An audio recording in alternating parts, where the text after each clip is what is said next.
Le CMS Typo 3 est un CMS robuste, puissant et ultra flexible, idéal pour créer des sites web professionnels. Mais le problème, la documentation est souvent en allemand, très rare, et il n'existe presque aucun tutoriel en français à jour. Alors dans cette vidéo, je vais vous montrer tout de A à Z, étape par étape, pour que vous puissiez installer et paramétrer votre site facilement. Restez avec moi, à la fin de cette vidéo, vous aurez votre site prêt, installé et configuré exactement comme vous le souhaitez. Allez, c'est parti. Allez sur le site apachefriends.org pour télécharger le logiciel Exam. Donc, c'est un logiciel qui permet de rendre notre ordinateur dédié d'un serveur web et d'un serveur de base de données. Donc, on va utiliser le serveur web Apache et MySQL comme serveur de base de données.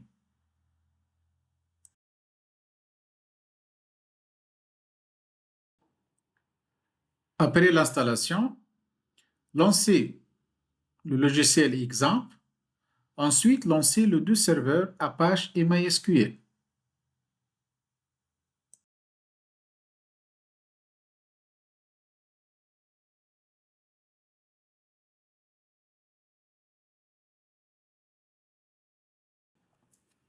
Allez sur le site officiel de typo3.org et cliquez sur Get Typo 3.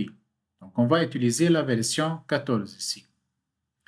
Allez juste en bas et cherchez où on a le type de téléchargement zip, c'est-à-dire dossier compressé. Alors, on va télécharger la version ZP ou bien compressée. Alors, juste simple clic ici. Et voilà, enregistrer sous.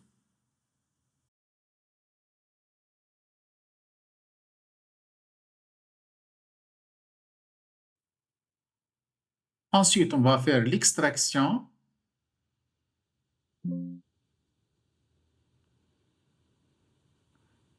Et on va nommer notre dossier Computer Skills. Ensuite, on va copier ce dossier et ça sera collé directement dans le dossier exemple. Ensuite, le dossier htdocs. Alors, c'est bouton droit, coller.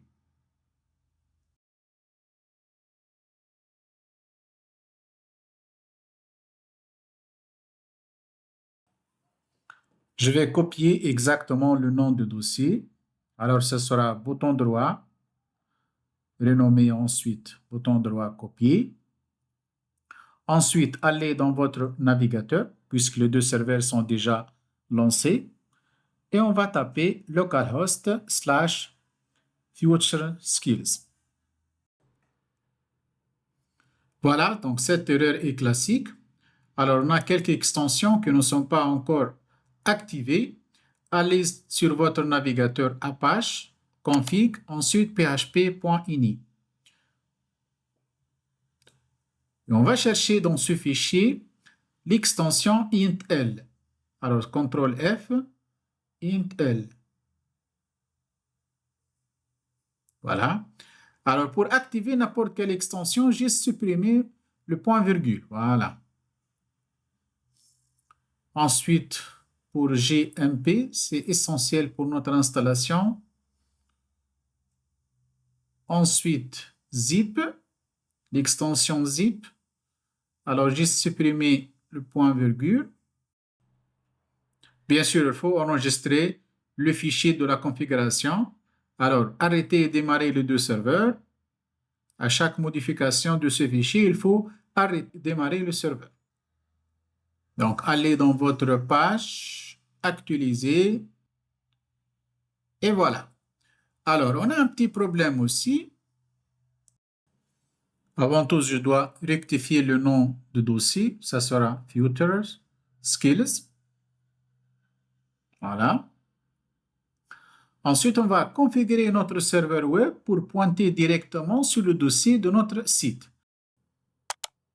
Allez sur Windows, Système 32, ensuite Drivers, ensuite le dossier ETC, et ensuite on va chercher le fichier, plutôt le dossier ETC, voilà, Ensuite, on va chercher le fichier hôte.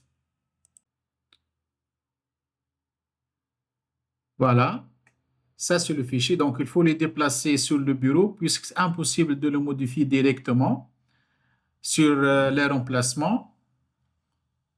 Ensuite, je vais lancer le fichier hot avec l'éditeur de code. Alors, ça sera bouton droit modifié dans bloc-notes. On va ajouter une ligne à la fin. Donc, ça sera 127.0.0.1 Future Skills, c'est le nom de notre site, point local. Donc, c'est l'URL de notre nouveau site web.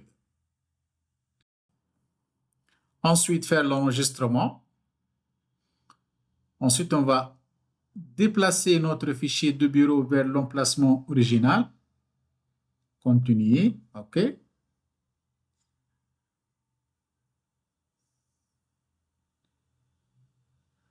Maintenant, aller dans le dossier exemple. Ensuite, on va chercher le dossier Apache. On va chercher le dossier conf.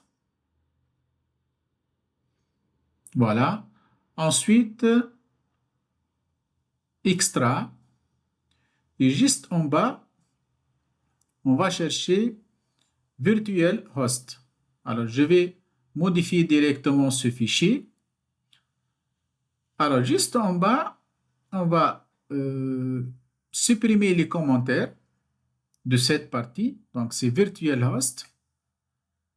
Alors, pour supprimer les commentaires, juste supprimer les dièses.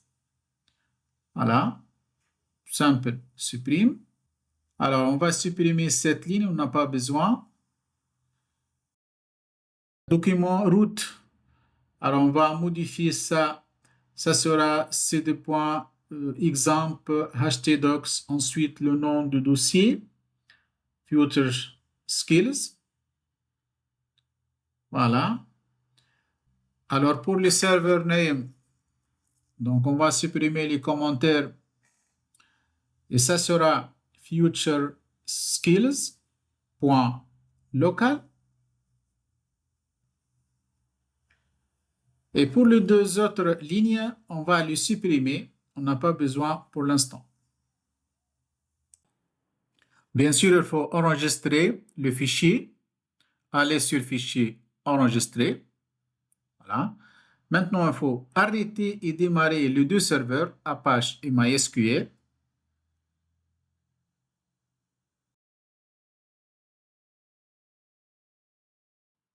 Donc, aller dans notre navigateur et on va taper futureskills.local. Et voilà l'interface de l'installation. Donc, on a en total 5 étapes. Alors, premièrement, on va créer un fichier nommé first install dans le dossier root de votre dossier d'installation, ici. Alors, juste n'importe quelle extension, juste un fichier nommé first install. C'est obligatoire pour la première installation. Ensuite, j'actualise la page. Et voilà, c'est la première étape. On a quelques erreurs ici. Ce sont des extensions qui sont encore désactivées. Donc là, on va chercher GD. C'est une extension. Donc, il faut aller dans config de Apache, c'est-à-dire le fichier php.init. Et on va chercher ici l'extension GD. Voilà. Voilà, juste on va supprimer le point virgule. Voilà. Toujours à chaque modification de ce fichier, il faut toujours arrêter et démarrer les deux serveurs.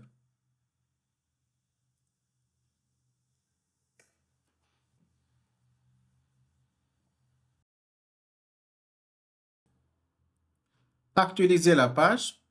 Voilà, on a quelques erreurs, mais ne sont pas bloquantes. Alors, je peux continuer sans erreur. Alors, continue without error. Voilà, nous sommes dans la deuxième étape. Alors, c'est les paramètres de la connexion à la base de données. Donc, on va choisir TCP/IP comme protocole de communication à la base de données. Le nom d'utilisateur par défaut, c'est root. Et son mot de passe, on ne va rien changer ici. cliquez sur Continuer. L'étape numéro 3, on va créer une base de données avec le même nom de notre site. Ça sera Future Skills. Voilà, juste copier-coller, continuer. Et voilà, donc c'est les paramètres de la connexion avec votre backend de notre site. Alors, ça sera admin. Et à vous de choisir n'importe quel mot de passe ici. Donc, juste, il faut respecter les critères. Pour l'adresse email, je vais choisir n'importe quelle adresse email. Ce n'est pas très professionnel ici. Alors, ce sera admin futures skills. Local. Pour le nom du site, je vais choisir Future Skills. Tous ces paramètres sont modifiables même après l'installation. Alors, cliquez sur Continuer.